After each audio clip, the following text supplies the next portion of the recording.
Okay, so today I have the Topec, and it's a screw extractor kit. So have you ever like screwed in something in the wood and you totally strip the screw? I mean, it happens all the time with me.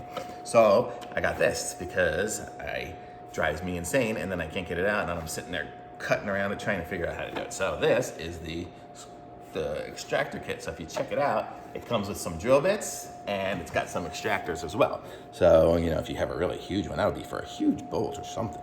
But then it's got all the different sizes, so you can drill them out and then do that. So it's a pretty cool looking little kit. Comes with all the place explaining where everything's at.